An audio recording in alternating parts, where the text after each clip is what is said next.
اهلا وسهلا بكم وفيديو جديد. والنهارده هنشوف اخر تطورات توسيع طريق الكورنيش.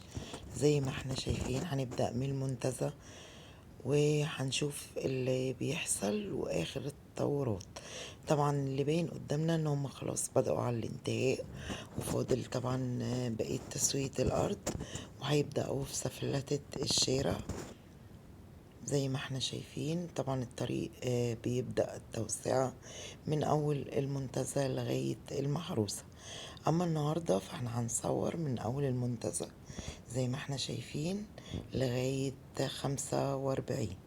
بعد 45 في مرحلة تانية بيعملوها، بس احنا هنصور المرحلة الأولانية ديت زي ما احنا شايفين، وهي تقريبا خلاص بدأت على الانتهاء.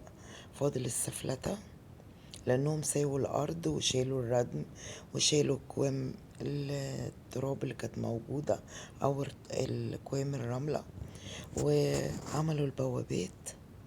بصوا البوابات الجديدة شكلها جميل جدا، دي بوابات دخول الشواطئ.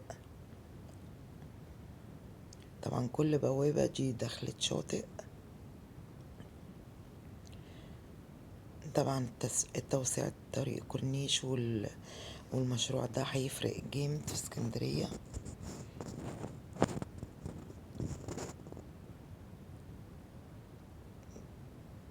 زي ما احنا شايفين المرحلة دي بتبدأ من المنتزه لغاية 45.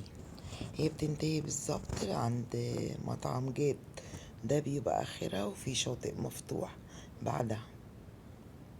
بصوا خلاص هما بيساووا كده الأرض، ودي المرحلة تقريبا اللي قبل الأسفلت زي ما احنا شايفين. بصوا طبعا التوسعة دي هتعمل فرق برضو كبيرة قوي قوي، مسافة كبيرة حوالي 15-14 متر.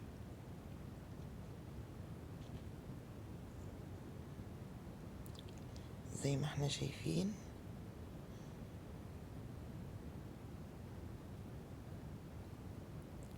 بصوا المعدات طبعا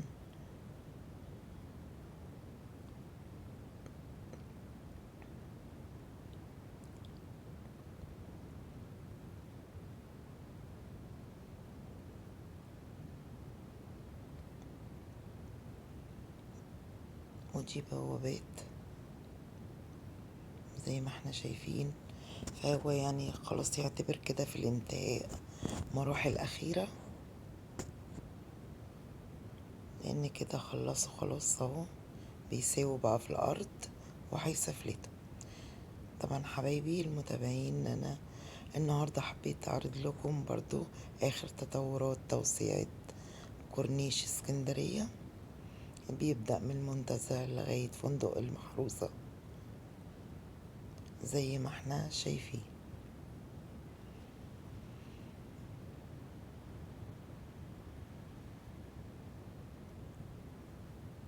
بصوا خلاص كده قربنا، داخلين كده على نفق 45.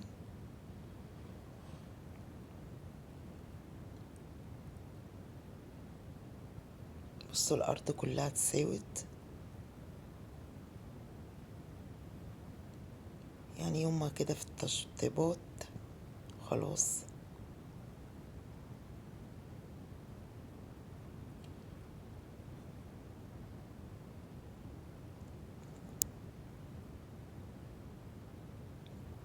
دي المعدات اللي بتساوي الأرض.